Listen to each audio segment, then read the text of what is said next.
goal is helping farmers succeed. That's what we're really about. That came about when we were doing serious analysis of the seed industry. 300 seed companies aren't all going to survive because consolidation is a part of it, and you must learn how to deal with consolidation or it doesn't work. When things consolidate, most companies tend to very quickly forget about the customer. They forget about taking care of the customer. The question came to me is, Sonny, what do you really like to do? Well, I really like to do practical research. I really like to do the things that we started back in 1964 when I graduated from college, thinking that somebody needs to take this information and show farmers how to use it on their farm. Every farm is literally different, and every farm has different soil types on it. And so it's not like one size fits all.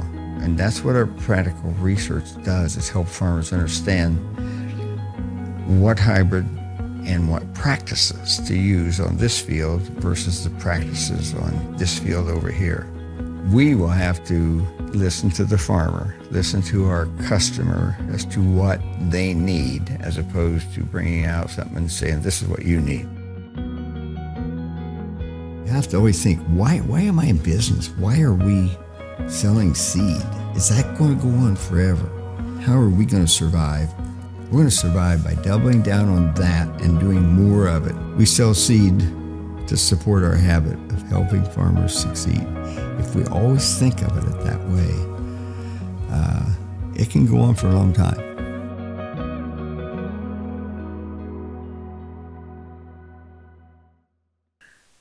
Thanks for coming to the PFR Insight meeting. My name is Travis Burnett. Recognize a lot of you in the room, but for those of you that don't know me, I'd be the field agronomist that covers this area and north in the state of Indiana.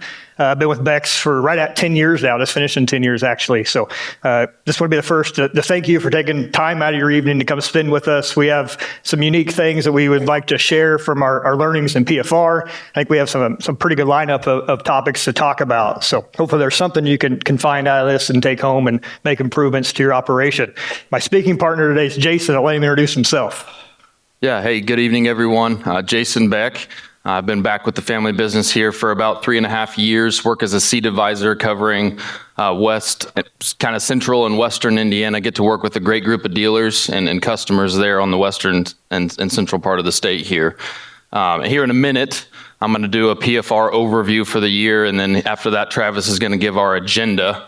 Tonight, I want to share, before we jump into that PFR information, I want to share a recent interaction I had with you, and that was at our Dealer Extravaganza event. So Dealer Extravaganza is a time where we get to spend with our dealers, celebrating their accomplishments throughout the year, and also just enjoying the Christmas season with them. And I happened to run into a guy named Jim Campbell at Dealer Extravaganza this year, and he's a brand new dealer for us out in Iowa. He had previously worked for 2 other seed brands as a dealer, and he's just joining with Beck's. And Jim, multiple times throughout our interaction, just kept reiterating to me how grateful and blessed he felt to be joining an organization like Beck's with the positive momentum that we have and the people that we have. And so that's what I want to start off with sharing with you this evening is how grateful we are that you're here. I want to pass that gratefulness on to you. Because we can't do what we do at Beck's without you being here and trusting us and committing to us year in and year out. And we hope that you see the value in Beck's and see that trust and commitment, that same level of commitment back to you and your farming operation. So thank you for being here. We really appreciate everything that you do in partnership with Beck's on an annual basis.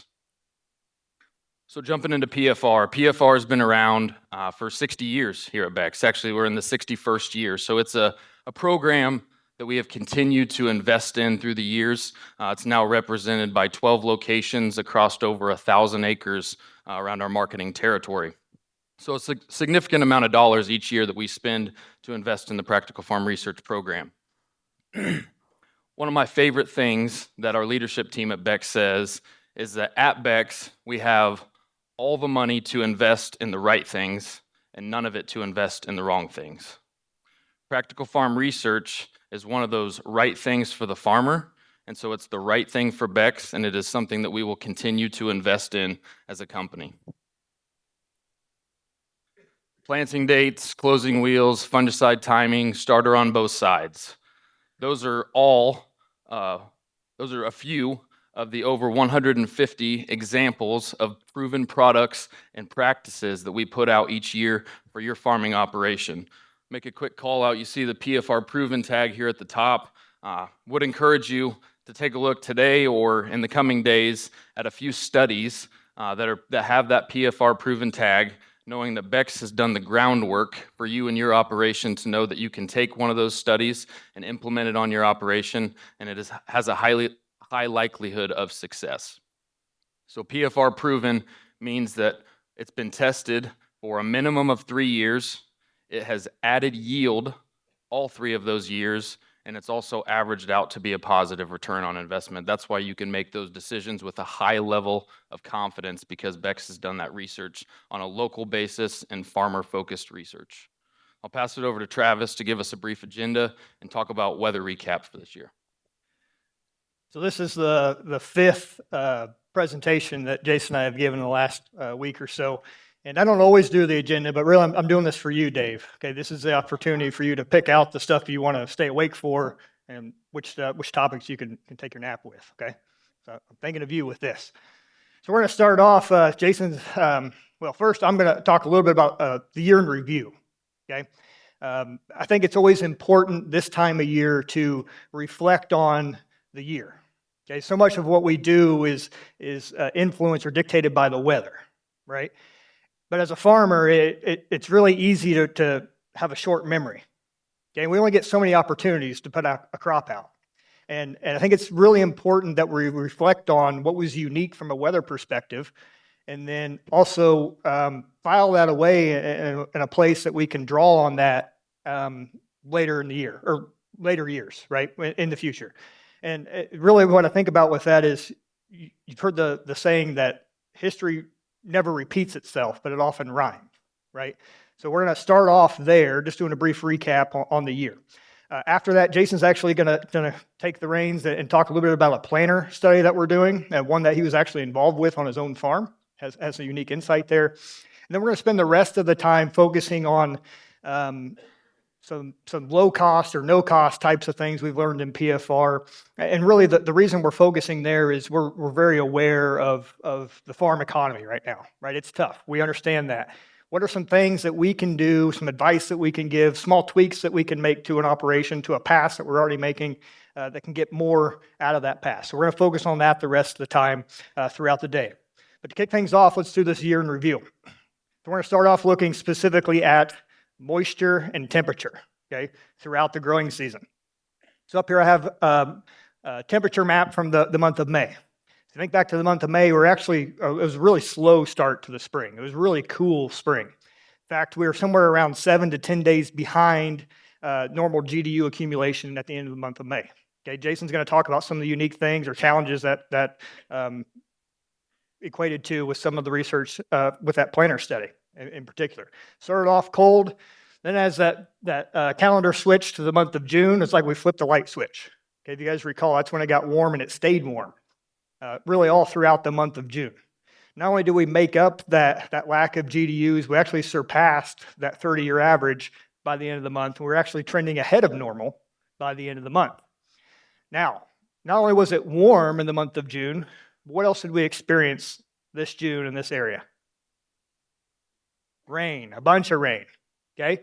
So this is departure from normal precipitation the month of June. So we're anywhere between 1.5 to 3 to 4 inches above normal. And locally, there was even some more extremes there. There were some of you in the room that dealt with 12 inches of rain the month of June. Okay, that made for some really unique circumstances. Okay, when you have really, really warm temperatures and a lot of moisture, that's not always a good thing, okay? In fact, I saw something that was new to me. This is my 16th year in the industry professionally, okay, since graduating from school. One of the things that I saw that I'd never seen before was corn rot in 4 days. We planted corn and it rotted in 4 days. That's something you don't see very often. But because of the anaerobic conditions, because of all the rain and how much heat we had, that made for a very unique environment to see that, okay? Getting into the month of July, it stayed warm, okay? So it was warm in June, even warmer in July, okay? Again, trending somewhere between that 3 to 4, almost 5 degrees above normal temperatures the month of July. But specifically what I want to call out here in July was how warm it was at night, okay? That's something we track, especially with corn, okay, is what were the nighttime lows. It's actually probably the best predictor for corn yields there is looking at the nighttime lows in the month of July, that early grain fill period, okay? You can see here we're trending way above normal, 6 to 8 degrees above normal for our nighttime lows, okay? I point that out because that's a really, really big deal. In fact, it was the second warmest nighttime temperatures in the month of July in the last 131 years. Okay, so very, very unique. All that being said, who was surprised when the combine hit the field this year with yields? Anybody surprised? I can't tell you how many conversations I had throughout the growing season, okay, with some of the unique situations we dealt with from a weather standpoint, all the rain in June, all the heat in July, specifically high nighttime temperatures. It didn't get better as we got into August, right? It stayed, it actually cooled down a little bit, but it stayed really, really dry. Again, a lot of you in the room only had an inch of rain or less the month of August. So where'd the yield come from? Anybody have any theories with that? I've got a few I want to share with you, really two in particular. Going back to this July time frame. Okay, remember I mentioned it was really hot. I skipped over this slide initially for a reason. This is precipitation the month of July. At first glance, it doesn't seem that shocking or that it doesn't jump off the screen, right? We had somewhere between 4 and 6 inches of rain for most of northern Indiana the month of July. What you can't see on the screen was the timeliness of this rain. I think this was the key to the yields that we experienced this year. So northwest part of the state that I get the opportunity to work with, there's a lot of sand, a lot of irrigation. Talking with those guys, they almost couldn't irrigate as well as the timing of the rainfall that we got in the month of July. So I think that's what saved our bacon, okay, both corn and soybeans, especially soybeans, right? What do we talk about with rain to make good beans? What month are we most concerned about? What's the saying? August rain makes good beans. We didn't have August rain, so where did the yield come from? Well, seed size is only one component of yield. What's the other components? Ultimately, they equate to seed count, okay? Because the rain was so good and so timely during that early pod setting stage, we had very little pod abortion. We had really good bean yields. In fact, some of the operations I get the opportunity to work with had the best beans they've ever raised. And they did it without August rain. Yeah, and it was certainly a seed count thing at that standpoint. And in my opinion, that's mainly because of these July rains. Okay, so the reason I bring that up, a lot of us tend to be a glass half full type of mentality. Okay, we don't like to admit that, but a lot of us were ready to give up on the crop this year. I can tell you without a doubt, those who didn't give up on the crop were rewarded in a big way. I think that's the take home here. Never give up on the crop, okay? File this information back in that filing cabinet you have up here. Remember how good things can be if it just takes one small thing, right? It's just the timely rainfall we experienced in July that made that crop, and those that didn't give up on it were rewarded. Okay, with that, we're actually going to get into the PFR studies now, and Jason's going to tell us about the planter studies this year. Yeah, thanks, Travis. So I got 3 words for you guys here tonight: innovate, adapt, and overcome. Those are, if you've been around Beck's for any time at all, you've probably heard those 3 words. They rang true in 1968, and they continue to ring true today to who we are at Beck's. The picture that you see on the screen is actually my grandfather, Sonny, back in 1968. That was 4 years after he came back from Purdue to join the family farming operation. And at that time, he knew that he had a vision and knew that we were going to need to expand the operation, and he saw some opportunity. And so to be able to expand the operation, at that time we were planting Beck's hybrid seed corn, as well as he wanted to partner with a neighboring company called Trojan Seed to be able to produce additional seed in that next season. Well, to produce additional seed, he was going to need some more equipment. And to do that, he was probably going to need to go get a loan. So he went to my great-grandfather, Francis, and told him his plan, I'm going to need some additional money to be able to go afford this equipment to plant more seed. And when he went to Francis with that proposal, Francis's response to him was, "Sonny, when you make money around here, you can spend it." He didn't necessarily like that answer. He wanted a different answer than that. But if you know Sonny, you know that he was going to abide by what his father wanted him to do, but also he was going to find a way to make it work. And so that's where those words come in: innovate, adapt, and overcome. You see this picture up here. That was a combine that Sonny back in 1968 kind of remanufactured into a uniplanter, and we proceeded to plant additional seed in that next year. He seized the opportunity that was before him. And planters, planter technology, planter equipment is something that we continue to study at Beck's today. This year was no different. We actually went probably a little bit bigger this year in introducing the Planter Showdown study. The Planter Showdown study was an opportunity for us to bring 3 major manufacturers, John Deere, Case IH, and Fendt, to go head-to-head in field trial comparisons. And so we did that. But to do that, we wanted to kind of have some ground rules or lay a framework for what those manufacturers were going to bring to us, so we got some equal comparisons. So the first kind of stipulation that we brought to them was that this equipment needs to be standard from the manufacturer. No third-party add-ons, just standard equipment that you can go get from your dealer from the manufacturer. So that was number one. Number two was that they were going to bring us their own operator, an operator that they had confidence in, that knows that machinery. And with that, we were going to have a PFR team member right along in the cab with those operators from the respective companies for data integrity, just to make sure that the study was going the way that we wanted it to go as a PFR team. And so those were the 2 main stipulations. And what we were testing was planting speed and seed size were the 2 things that we were looking at from a field trial standpoint. Before I get into some of the data, I want to share with you that this is not meant to be a John Deere advertisement. You're going to hear those words come out of my mouth quite a few times, John Deere. I'll tell you why it's not a John Deere advertisement at the end, but just know that up front. So they were able to bring us some pretty awesome equipment. John Deere brought us their 8RX 410, 1795 ExactEmerge tractor planter combination.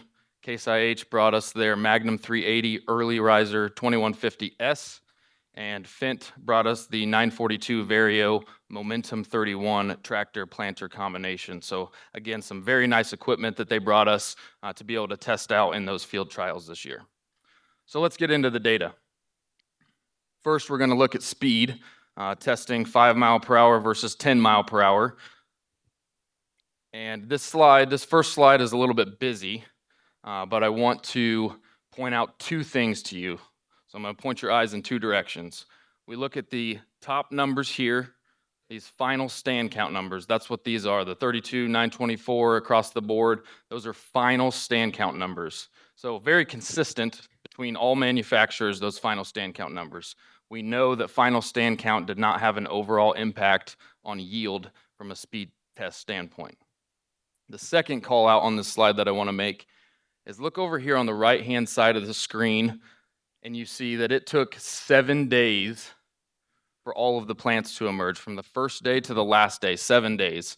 That's not what we want to see. Typically, we want to see all of those plants emerge in the first 2, maybe 3 days, where all those plants get up out of the ground. Travis mentioned a cool spell that we experienced. Well, we had no growing degree units for a significant amount of time during that, and so that was the cause of those moving to 7 days rather than a 2 or 3 day uniform stand there. And so here's a quick glance at that, and we see that John Deere at 5 mile per hour and Fendt at 10 mile per hour had an advantage when we're looking at speed on the 24-hour emergence for the first 2 days. Then the next thing we took a look at was singulation. You guys are all familiar with singulation. What I want you to know here is that singulation across the board, each manufacturer has a very respectable singulation percentage. And so we know, I'm not going to spend a whole lot of time on it because we know that it did not have an overall impact on yield because all of them came to the table with great singulation. Then we take a look at acceptable spacing. What I want you to know here is that acceptable spacing above 85% is that kind of benchmark that we're looking for. So all three manufacturers were above 85%. The way that we got these numbers was the population for this farm was 34,000, and so each seed should be 6.15 inches apart. So we took out digital calipers and measured to make sure that it was in a certain variation of that 6.15 inches, and if it was within 4.12 and 8.18 inches from the other seed, then it counted in this acceptable spacing metric. So let's look at yield when it came to speed. We see John Deere had an edge against Case and Fendt at 5 mile per hour, and they also had an edge there at 10 mile per hour. The second portion of the study I mentioned was seed size, looking at small plateless and large round seeds. This is the farm that my brothers and my dad and I, we have a little bit more involvement on. It's just down the road here, a few miles, and so had a little bit more involvement on this farm. We had phenomenal planting conditions at planting, so seed went in really, really well. And then unfortunately, about a day and a half after we put the seed in, we had an 1.5 inch rain that came down. It kind of pounded it into the ground, was not ideal conditions. And so the first call out I want to make in this study, well, closing wheels is one of those PFR proven technologies that I talked about at the beginning. The Yetter poly twisters can come standard from the manufacturer with John Deere equipment. And so that had an impact in this study when we were looking at small plateless and large rounds. It had an impact in the seed's ability to emerge in those first few days. And so you see Yetter poly twisters, which is what John Deere brought to the table. The furrow force system would be the Fendt system, and the Case IH had the press wheel system. And so we're looking at the same data again, just for small plateless and large rounds. Final stand count numbers here up at the top. Well, because of those early wet conditions and those crusting conditions in our clay-based soils around here, there's actually a little bit more disparity in those final stand count numbers. You see maybe a 1,000 or 2 final stand count difference between the manufacturers, with John Deere taking the lead for both small plateless and large rounds. We attribute a lot of that to those Yetter poly twister closing wheels. Let me show you a visual. So if we look at the screen here, you can see the John Deere side of things. There's a pretty clean row there. You can really eye that corn crop all the way down the row. Then you look over here, and you can see the tire track in between the rows pretty clearly. Well, we take a look at the right-hand picture. This is Case IH, their press wheel.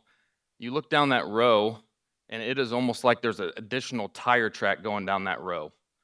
And then you look over here, and this is the planter track. But there's a lot more compaction that affected the plant's ability to emerge in those first couple days. And so again, we think that the closing wheel systems had an impact on the overall yield potential between the manufacturers on the seed size test. Singulation, again, not going to spend a ton of time here, very respectable across all three manufacturers. And we look at acceptable spacing, 97% for John Deere small plateless and 98.5% on large rounds. Then we take a look at overall yield, and we see John Deere take the lead with small plateless as well as large rounds. Not quite as much variation in yield here, but we did want to compile all the data. So all the data from both studies, the speed and seed size study, we wanted to compile all of it and kind of crown a corn champion, if you will. So you've heard me talk a lot about John Deere again. We crowned John Deere as the corn champion because they did win from a yield standpoint. But what I want you to know about this study, the key takeaway about this study, is not that you need to go buy a John Deere planter tomorrow or John Deere equipment tomorrow.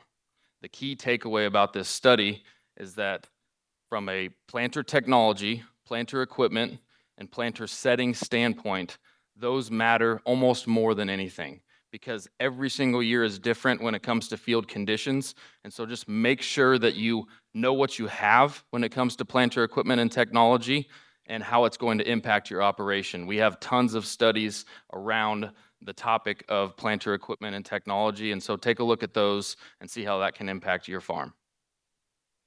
All right, I'm going to continue on the John Deere infomercial. I'm kidding, I'm not going to. I am going to use this, though, to set up the next topic, okay? So if you came to the presentation last year, we talked about John Deere See and Spray. You guys remember that? Those of you that aren't familiar with that technology, it's the ability to spray only where the weeds are at. It's a camera-based system, right? So the concept behind that is there opportunity to save on my chemistry costs where I don't need to spray that chemistry post-emerge, okay? And really that drove a lot of interest, right, in the marketplace, that John Deere See and Spray. Now, one of the things we found with that John Deere See and Spray is not only did we see chemistry savings because we're not spraying broadcasts across the whole field, but we also saw a yield advantage where we ran the John Deere See and Spray versus just broadcasting across the whole field. Okay, and it makes sense on why you would see that, right? I think a lot of us forget that just because say a variety of soybeans is tolerant to a herbicide, so say glyphosate or Roundup tolerance or Liberty tolerance, when we spray that herbicide on top of those beans start to metabolize that chemistry. Okay, that comes at a cost. That's a stress that we're inducing on that plant. We're taking energy that should be going into other things, more productive things, and making those plants metabolize that chemistry. Okay? And we see a yield reduction where that happens. So this is kind of what we saw this last year in that John Deere See and Spray study. We wanted to be able to quantify with the different chemistries, popular chemistries out there, on what that yield drag is when we broadcast these chemistries across the study, okay? I'm not going to go through each one of these. You can see it ranges anywhere from a bushel to almost 4 bushel yield hit with some of these different chemistries at the different locations. Okay, what's cool, and I'm going to show this here in a second, is it's actually very dependent on other things that are happening in that area on how big that yield hit is. Okay, another way to think of that, stress on top of stress is going to be a bigger deal than just the herbicide stress that we're inducing. Okay, I'm going to show some stuff there, but really that is just to set up this next study, and that's looking at stress mitigation. This is the first study that we're going to talk about that kind of fits in that low cost or no cost type of would be the low cost part of that category. When you think about what should I spend money on, okay, as budgets are getting tight, where does it make sense to spend money this coming year? And I think this is one opportunity that we have. And when you think about places to cut things out, we're not going to cut out a herbicide pass. We can't afford to do that. So can we get more out of that pass? And this is one of the places I think we can. So really what we're looking at here is there something that we can add to the tank to help those plants better metabolize that chemistry? Okay, are there foliar nutrition products or stress mitigation products that we can add to that herbicide pass to help it recover faster so we see less of a yield drag? So in the study, we're looking at FlexStar as our chemistry, and looking at the addition of the 3 products you see up there. I'm not going to go into a lot of detail with these 3 because all 3 of these are kind of first-year studies, okay, with those particular products. There's actually 4 that are already PFR proven, and I'll show in just a second. But what I want to point out here is that stress on stress comment I made earlier. These are the 4 locations where we did this research, the stress mitigation research. You can see pretty lucrative responses with some of those products when added to the tank. I want to point your attention to the bottom row there, that Nebraska location. What do you guys know about Nebraska? Has anybody been there before? What's different in Nebraska versus here? What's the environment like in Nebraska? Very drouthy, okay? So sandier soils, it's hot, very little rainfall. So they deal with drought on a much more regular basis than what we do, okay? In a bigger way than what we do. What I think is interesting, you look at the Nebraska response, okay, so those plants in theory are under more stress because of the environment that they're growing in. You see a much larger response to the stress mitigation products, okay? So this is one of those things, one of those kind of easy buttons, if you will. If you're not looking at, or if you're not currently adding something to the tank to help with stress mitigation, I think there's opportunity to look at adding some of these products into the tank on a pass that we're already planning to make. Okay, these are the 4 that are already PFR proven. Okay, we've done the research. These 4 are already PFR proven. The one I recommend most often to a lot of guys in my area is this nano brown sugar. It's relatively low cost. 83% of the time we see a positive return on investment. It's just a sugar-based product. There's some fulvic acid in it as well. Okay, but the idea here is, can we make those or help those plants through that stress that we're inducing with the herbicide pass, to help them recover faster, reduce the amount of drag that we get with that herbicide pass. There's opportunity here for something that's relatively low cost to add to the tank. Along those same lines, I think of passes that I just can't afford not to do. In my mind, fungicide is one of those things that I think we can't afford not to use. And I know there's a lot of people thinking, well, man, I don't know. I didn't used to spray fungicide. Do I have to be spraying fungicides today? Is that a must-have, right? So I mentioned that this is my 16th year. Okay, so early on in my career, I used to be in that camp of I'd scout and see, right? I'd only spray where I had to spray. But a lot of things have changed in the last 16 years. Okay, we're raising higher yields, for one. But probably the biggest thing is the disease pressure that we have today versus then. We're dealing with diseases that didn't exist then. Okay, and I'm much more in the camp of this every acre, every year fungicide use on corn. It's proven year in and year out that consistent use of fungicide on corn is a no-brainer. Okay, I think a lot of you in the room would kind of fall in that same category. You've seen the benefits there. So if that's one of those passes that we're going to plan to make, is there things that we can do to get more out of that pass? That's what we're going to focus on here with the next couple slides, or next couple studies. So the first one I want to bring your attention to is, I get the question a lot, especially with tar spot.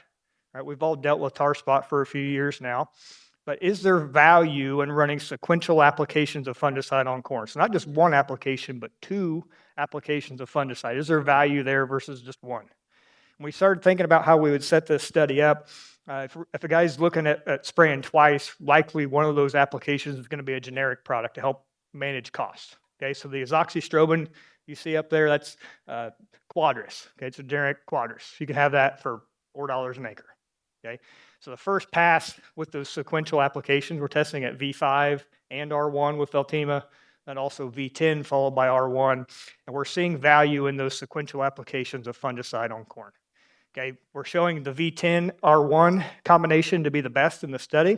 I can tell you personally, I actually like that first application to be closer to that tassel time frame. Ideally, right, in a perfect world, I'd like it the week leading into tassel, and I can follow up with the second application around that R2, R3 time frame. But sequential applications work, especially in an environment where we're dealing with tar spot on a regular basis, which everybody in this room is. Okay, most all fungicides we have access to today have very good activity on tar spot. The trouble is none of them last very long. Okay, so these sequential applications are very valuable in a tar spot world that we live in today. I like a VT or just bleeding into VT application followed by an R2, R3 type of application. So what are some other things? This is another topic that we get around fungicide, right? What's the best way to apply it? I think if we were to take a poll in this room, we'd have people in all 3 camps up here. Ground rig, airplane, drone. What's the best? I could stand up here and I can make a case for all 3 of these, okay? I want to share some data with you that hopefully puts some of these questions to bed. We've been doing this research for a while now, and in my opinion, really there's not a significant difference across all these methods of application, okay? All other things being equal, they're relatively the same. In my opinion, the best, I really don't care about the method of application. I just need to get it done timely. So when people ask me when's the best time to spray fungicide, I'm a little bit of a smart aleck, okay?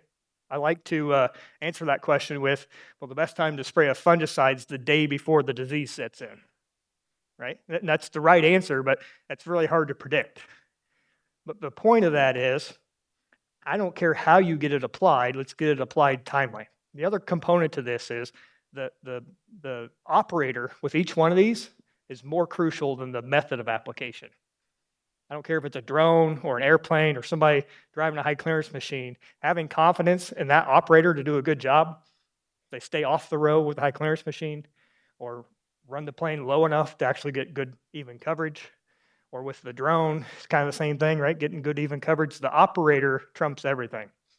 So at the end of the day, I don't care who you work with somebody you trust. I don't care how they apply it, get it done timely. That's way more important than the method of application. This is the one that I think is most interesting, is nozzles. What nozzles do you guys use when you're spraying fungicide with your high clearance machine? Somebody shout it out. What have we been taught? I was in this camp, right? What would most people recommend when spraying fungicides? They want a fine droplet, and they want to run high pressure, and they want to fog it on, right? How many people have heard that before, that recommendation? A lot of us are doing that today, right? So about 4 years ago, 3 years ago now, when the Enlist and dicamba in soybean use in soybeans became much more prevalent, nozzle selection, or the nozzles that we were using, kind of changed, right? What kind of nozzles do we use on soybeans with dicamba, with Enlist? What's required on the label? What type of droplet? We're running a lot larger. In fact, ultra coarse is the terminology you use, right? Larger droplets. So they do that to manage drift, right? So when we set this study up originally, we're actually trying to see, okay, what if a guy didn't run the right nozzle? What if he wasn't fogging it on with that fine nozzle and he ran a really coarse nozzle that was designed for some herbicides? What kind of impact would that have on fungicides? Would we see a yield hit by not having the right nozzle? Guess what we found? We actually have better yields with the coarse droplet. Okay, and this is over a 3-year period, multiple locations. So this isn't a fluke, right? So I started thinking about this. This is on corn in particular. But look at the spray coverage difference between the different nozzle types. Okay, most of us would have picked that fine droplet, but look at the yield. Look what we found. That's a pretty big difference, right? Why? Part of my job is to explain the why behind some of this stuff, right? So there's a few things I think that are going on. One, you think about spraying corn. What leaf are we most concerned about on corn? The ear leaf, right? Well, there's a lot of canopy above that ear leaf, okay? So I think with that coarse droplet, we're actually able to penetrate more of that canopy with a coarse droplet. So I think that's part of what's going on. Second thing, when you think about the time of year that we're spraying fungicides, it's typically hot, okay? When you have some really fine droplets, like the ultra fine droplets, and you're spraying in the heat, you actually evaporate a lot of those really fine droplets before they even get to the leaf. Okay, so that's another thing I think that's happening here with the coarse droplets. But the one that makes the most sense to me, I didn't really come across this until this last fall. So our agronomy team was doing had a meeting where we met with Brandt. You guys are familiar with Brandt, right? The manufacturer of foliar nutrition products, got lots of nutrition products. And they were actually telling us about, I believe it was a zinc product that they have. And one of the things that they did with testing this product or developing this product, anybody ever had an MRI done before? Right, where you drink the contrast dye, right? And then you have the advanced imaging that shows how things are moving throughout your body, right, with that dye. They did something very similar with corn or with that zinc product. They attached a marker to that, or some dye, essentially. And what they were able to do was see how that zinc was getting into the plant. And what they found was the droplets that hit in between the veins of a plant weren't getting into the vascular system of the plant. It was only the droplets that were hitting right on top of the vein or very close proximity to that vein that were getting into the vascular system of the plant. So I started thinking about how that may affect fungicides on corn. So if you go back to this picture here, imagine that's a leaf. Imagine there's veins going through that. All this stuff that may be between a vein may not be getting into the plant. Just the stuff that's hitting right on top of it or very close to it. So it's kind of a sniper rifle versus shotgun approach, right? Yes, you have more space here where there's nothing, but when you hit a vein with one of those big droplets, you're getting a big slug of that active into the plant. I think that's part of what's going on. I can't prove that. It's just a theory I have. But regardless, that's real money, okay? So coarse droplets are actually what we're recommending for fungicide use on corn going forward. All right, I need some participation here. So raise your hand if you attended Becknology Days this last year. Come on, we're in Atlanta. It better be 100%. Raise your hand again if you saw some pretty yellow, kind of ugly looking corn. Anyone see that at Becknology Days this year? If you did, I hope you had two thoughts. Number one, that if it's that ugly and that yellow, it's definitely not Beck's corn. And number two, that if it is Beck's corn, we must have been doing some sort of study, and that's exactly what we were doing. So I'm going to take a minute to tell you about Green Lightning. Green Lightning is a product that we've been testing. There's a picture here that I want to show to you guys. So Green Lightning, here's that yellow-looking corn I was talking about.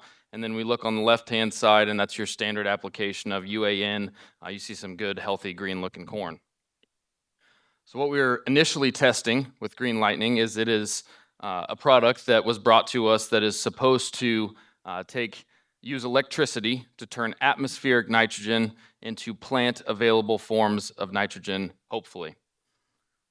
I use hopefully as a key word because the results that we've seen have not proven that to us. We've done some testing to see if that nitrogen is really in that solution, and we have not had the results that the company brought to us, stating that there's probably 2 to 3 pounds per gallon of Green Lightning of nitrogen.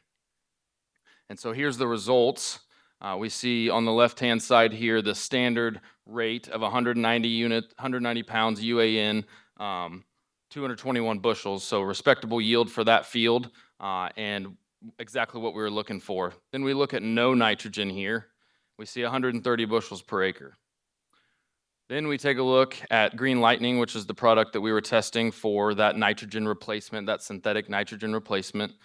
Varying levels, varying degrees of application rates, and from 190 all the way up to 280, and really only saw a bushel per acre difference of 1 to 2 bushels.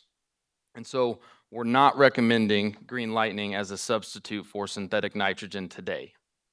But I do want to point out that it is important that we are testing products like this. Travis is going to talk about ways that we can be more efficient or cut back here in a minute. And Green Lightning could be one of those ways in the future. Again, this is a new technology. It's only been out for a couple years. So it's important that Beck's has taken a look at these things because it could impact our profitability and efficiency in the future when it comes to those nitrogen applications. But today, we would not recommend it as a synthetic nitrogen replacement. But there is a use case for it today.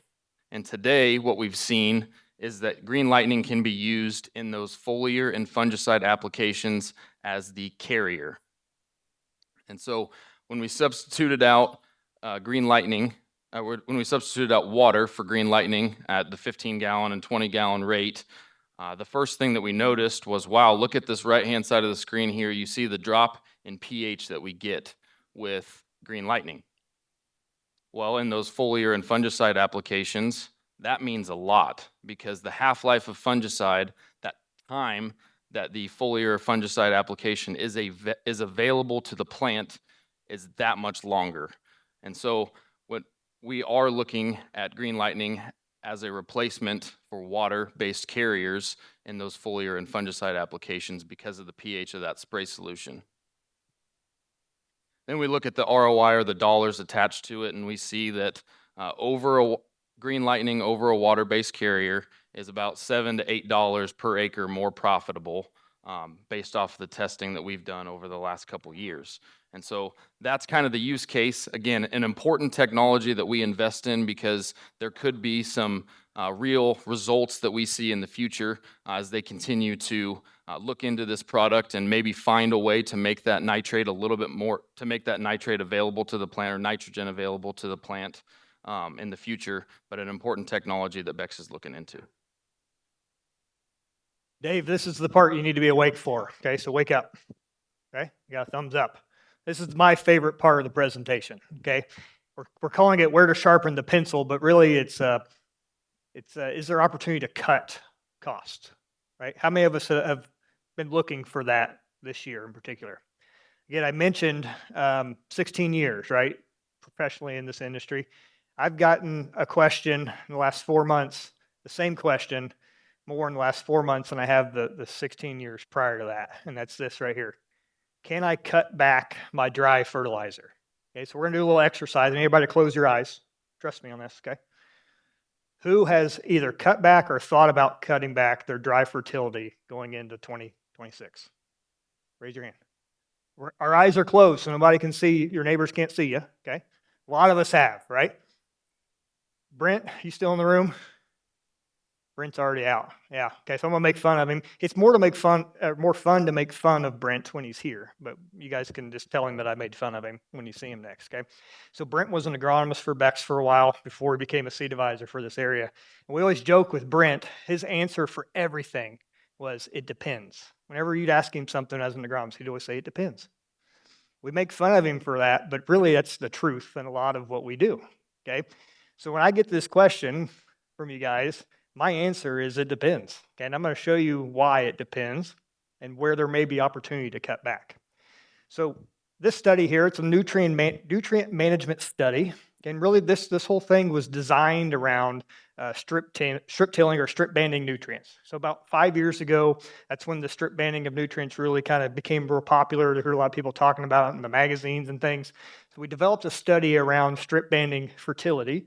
And the idea is because we're basing that or banding it right at the base of the plant, is there opportunity to cut back on my rates and maintain yield levels?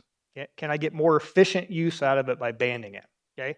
But as we're setting the study up, we thought, man, it'd probably be smart to test these reduced rates in these other systems as well. So we have a conventional broadcast system, we have a no-till broadcast system, and a strip till system at these reduced rates to try and identify is there opportunity to cut back. Okay. You can see up here, if you look at these kind of trend lines across all of those different systems there, starting off with conventional, it's really pretty flat. We don't see much impact on profitability by reducing rates. It kind of maintains. Kind of the same thing with no-till. You can make the argument it actually goes down a little bit. Profitability goes down where we're reducing rates. And again, that makes a little bit of sense if you think about why. So we're not mixing that soil. You get more stratification of those nutrients up high. Okay, so it makes sense that you're maybe less likely to be able to cut back on your fertility there. And then even the strip till, though, where we're banning the nutrition, it's still relatively flat. So again, you look at this at the multi-location data here, and it doesn't really seem to, nothing really jumps out, right? Nothing really seems to make a case there. What's interesting is you start looking at individual locations, okay, and we'll get into that in a second. But if you think about where, I don't care who you're doing your fertility recs through, most everybody in this area is using recommendations based off of the tri-state work that was done. Okay, so that's Purdue and Ohio State, and I believe Michigan State kind of went together to develop this research on fertility recommendations. Okay, so within the tri-state fertility guide, most people haven't seen this, but right there they have this chart you have up here, and what they're trying to do or what they're trying to quantify is the likelihood of you getting a yield response by applying fertilizer in these different zones. Okay, so this red is your deficiency zone, so less than 20 parts per million phosphorus, you're in a deficient situation, okay, based off of tri-state. At 20 to 40 part per million phosphorus, that's kind of that maintenance range. That's where most of us are fertilizing for, is that range. And then once you get north of that 40 part per million, that's more of that luxury amounts of phosphorus. Follow me there? So Tri-State in their research shows that when you're in a deficient situation, there's a 67% chance you see a yield gain by applying phosphorus. Okay? But when you get into that maintenance range, or even the luxury amounts of phosphorus, that likelihood of response to that fertilizer goes down significantly. I think this shocks a lot of people when you see this. Okay? Same thing for potassium. When you're in a deficient situation, higher percent chance of getting a response that first year to that application of potash. Okay, so let's go and look at that same data that I showed you, but look at individual locations. This is where the it depends part comes in. Okay, so Kentucky is one of those locations. Our farm down there in Henderson is one of those locations where we've been doing this research. This is what the individual site there in Kentucky looks like. Again, you can see it looks a little different than that first graph I showed you. You can see in certain cases, we lose a significant amount of money by reducing our rates. Follow me there? So let's look at the individual Kentucky soil test levels. In this case, we had 16 part per million phosphorus and 47 part per million potassium. Okay, so low on phosphorus, but really low on potassium. In those cases, we cannot afford to cut back. Okay, that's the part that depends. Okay, when you're in a deficient situation, you can't afford not to spread. However, if you get into a situation like in Ohio, this is our London, Ohio farm, we see here where we reduced our spread rates, we actually are more profitable across the board. What do you think the soil test levels are in London? We're in that luxury amount, phosphorus and potassium. Okay, so when I get that question, the first question I'm going to return to you, or first thing I'm going to ask you is, do you know what your fertility levels are? Do you have a recent soil test? Okay, I say recent because oftentimes I'll get soil tests kind of thrown in front of me. They're from 7 or 10 years ago. That doesn't tell me a whole lot. Okay, where's one of those places you can't afford not to spend money? It's soil testing. You really need to know where you're at so that when things like this come up, you can make more informed decisions. Another way to think about this, right? If you're at these levels, you can decide to set out a year spreading your dry fertility when prices are really high.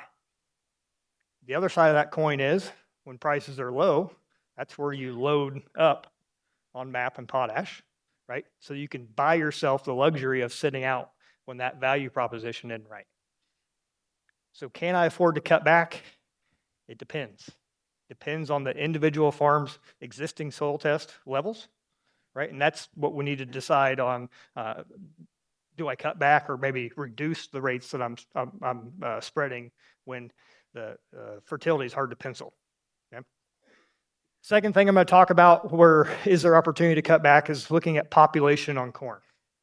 So 5-6 years ago, we stood up here and talked a lot about reducing populations on soybeans. That was something that kind of shook the industry. We were kind of the leaders in that space. Okay, now today, most all of us are planting fewer soybeans today than we did 10 years ago, right? It's pretty cool that a seed company did that or took that stance, right? We actually told you to plant less of our product, buy less product from us. I think it actually went a long way, okay, when you think about adding value on a farm, okay? My sales guys in the back, my dealers in the room, they cringe a little bit when I talk about these types of things, but I think there's opportunity to do that on corn as well. Maybe not every hybrid, but certain hybrids, is there opportunity to reduce seeding rates to increase profitability? I'm going to share some data with you that I believe there is that opportunity. So you guys have heard a lot in the last year or so about the product characterization that we're doing, right? We're really going to invest a lot. Jason mentioned, hey, we have all the money in the world to invest in the right things. Okay, and one of those things that we feel is the right thing is better understanding our products. Okay, and how do we manage those products to get the most out of them? We're spending a lot of time and effort on getting a better handle on how to better manage our products. One of those initial things we looked at was root architecture. Root reveal is what we call that, right? You've seen that. We've talked about it for the last year or so, looking at root angle and the impact that has on some of the management decisions that we make. So this particular study we have in PFR here is looking at, does root angle and root architecture have any impact on the best population for certain hybrids? Knowing that it's not just one-dimensional, right? It's not just the roots. There's other things that impact response to population. The other thing we're looking at here is the ear flex or ear type, okay? Again, this is another busy slide, but I'm gonna walk you through it that makes a little more sense. So if you focus on just the left half of this graph we have up here, that's a semi-determinate ear, more fixed ear. Okay, think of it as a fixed ear. And looking at a vertical root system with a fixed ear, and then looking at a hybrid that has a horizontal root system with a fixed ear, okay? When you look at the data, there's not much difference, really any difference, between root type with a fixed ear. However, when you get into a flex ear hybrid, that's where root angle really comes in. So why? What's the why behind this? Well, roots don't like to touch, okay? When you think about increasing population in a 30-inch row, the more we increase population, the closer those plants get to each other. The sooner they touch, okay? And roots don't like that. I have 6 kids, okay? Imagine what it's like putting 6 kids in a minivan where they can all touch. Bad things happen. Dave's laughing at me, right? You've been there. You know what happens. but roots don't like to touch. And the closer they get to each other, the more uncomfortable they get. Kind of like the closer I'm getting to Josh, the more uncomfortable he's getting. I should have picked somebody different. I think Josh actually liked that a little bit. I don't know. He's a vertical root. Okay, but my point is, as we increase population, the horizontal rooted products are going to touch sooner. Does that make sense? So where you have the type of ear that can flex and compensate, and you have a horizontal root system, that's where we see the reduced rates or the lower rates, lower populations are actually most profitable. In this particular case here, the difference in having the right population and the wrong population was $90 per acre. So I'm not saying we can do this with every hybrid that's on your farm, but is there opportunity for us to reduce seeding rates with the right products to increase our farm profitability? I think this is a big deal that we miss. How many of us are planting every hybrid at the same population? Almost everybody in this room, whether you want to admit it or not, in front of your friends, most of us are doing that.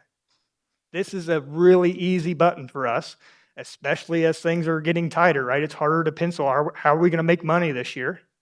This is a big deal. Where else are you going to see 90 bushel or $90, not 90 bushel, $90 per acre difference in profitability?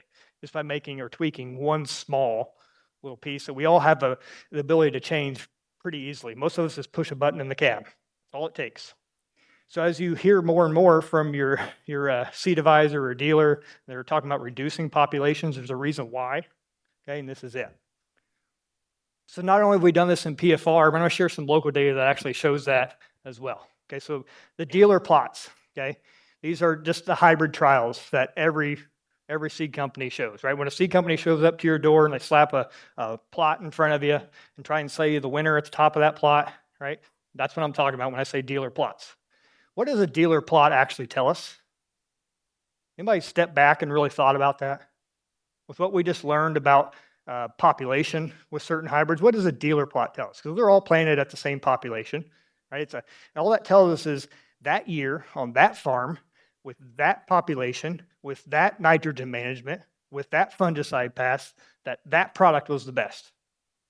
Does that tell us much? How often is that winner the winner next year? How often is that winner the winner down the road where a guy manages completely different? What does plot data really tell us? So I want to challenge you to think about plots differently. In fact, our team's really going to emphasize this going forward on how we're doing plots differently going forward for our team. So we plant a plot just like we normally would. Okay, we line up all the hybrids, but instead of planting one population through the whole pass, what we're doing is we're splitting it up into these blocks. So we have 28,000 in the front third, 32,000 in the middle third, 36,000 in the back third. What that allows us to do is analyze spatially each one of those populations and each one of those hybrids.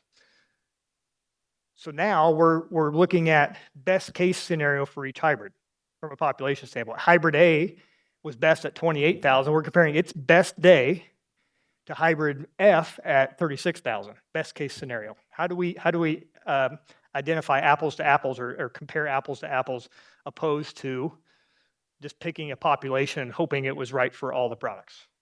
Okay. Again, this looks a lot like the data I just showed you. I don't expect you to be able to read the hybrids up here. That's not important. What I want you to see is blue bars are low population, green bars are the highest population. Okay. There's multiple products up there that were way more profitable at the low population. Now, I didn't mean they all are, right? There's others up there that are better at the higher populations. Okay, and we're going to continue to recommend pushing populations with certain hybrids.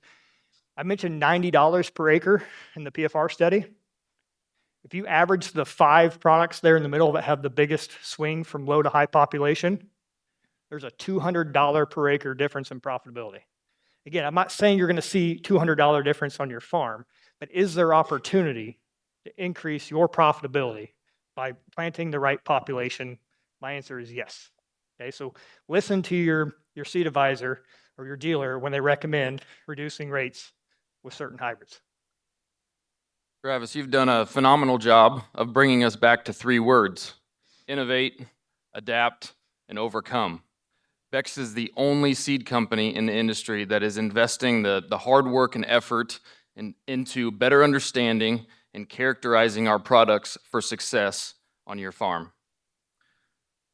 To wrap things out, Travis was talking about ways that we can consider cutting back for this next year, and whether that's fertilizer or the population on corn piece. I want to finish out by sharing a way that we need to continue to invest in our crop on an annual basis, and that's through seed treatment. A lot of times you hear folks say, hopefully you're spending $1 to make $1. This is an area where I think we can spend $1 to maybe make 2 or more. And so I'm extremely proud of our seed treatment team here at Beck's. Jono Myers and Camden do a phenomenal job of going out and researching the industry, finding the best products across the industry to kind of cherry pick those and put them into the Beck's lineup in terms of our overall seed treatment package. The most impactful portion of this is going to be to look at the screen here and take a look at this visual. You see untreated beans there on the left. There's significant discoloration and disease pressure there in those untreated beans. Then you look at our base seed treatment package, which is Escalate. And you see really only that discoloration and disease pressure in the top trifoliate there. So some good protection from a base seed treatment package. Then we take a look at the right-hand side of the screen, which is our upgraded package of Saltro and Chitosan that we have on beans as an option. And really you see no discoloration, no disease pressure there on the right-hand side of the screen for that upgraded treatment package. The next thing I want to show you is how many of you have heard of red crown rot? It's not quite as prevalent in this area yet, but it's a soil-borne fungus that is starting to expand in terms of disease pressure. It started back in 2018 in some of the southern states and has been working its way north, now in Illinois and quite a few counties. And basically, if you go on an annual basis, it's kind of doubling in terms of the amount of counties present per state that red crown rot is present in. And so Beck's has been on the leading edge of this, wanting to make sure that for 2026 we have this upgraded protection for you and your farm. There is a map on the right-hand side of the screen that shows kind of the overall outlook for where red crown rot is present now. So significant pressures over in Illinois, and then a couple counties on the western side of the state, as well as multiple counties on the eastern side of the state. But again, I told you how fast red crown rot can potentially spread, and it does. It's a significant yield hit, up to 40 to 60% when you do have high pressures of red crown rot on your farm. I mentioned the Saltro-Chitosan piece. Victrato is this new seed treatment. It is providing upgraded protection even over and above what Saltro and Chitosan is doing for soybean cyst nematodes, as well as sudden death syndrome. So those are big yield robbers in itself. And so we have upgraded protection on soybean cyst nematodes and sudden death syndrome. And then we look at that extra piece of red crown rot. This seed treatment is more than paying for itself. It's an upgrade of about $5.95, and the research that we have shows over 2 bushel, about 2 to 2.5 bushels increase in yield for this upgraded protection when it comes to all 3 of those disease categories and many more. We thank you for your time here this evening. I really appreciate you guys coming to listen to Travis and I, and just opportunity to fellowship with you all, fellowship with other farmers in the room here. We do have a QR code up on the screen. The left-hand side, would love it if you guys would take a moment to just look. There should be a QR code even right in front of you there on the table that you can take a quick moment to scan. We put these events on for you all, and so if you have any comments, feedback, more topics that you want us to cover in the future, I would encourage you to scan that QR code and provide feedback there. We also provide the opportunity for CCA credits. If you have your CCA, go ahead and scan the QR code there. And we do have a gift, small gift, free t-shirts on the way out, homegrown legacy t-shirts, pretty awesome looking t-shirts this year. So would encourage you to have good conversations on the way out, stick around as long as you like, and grab a t-shirt on the way out. But thanks again for being here.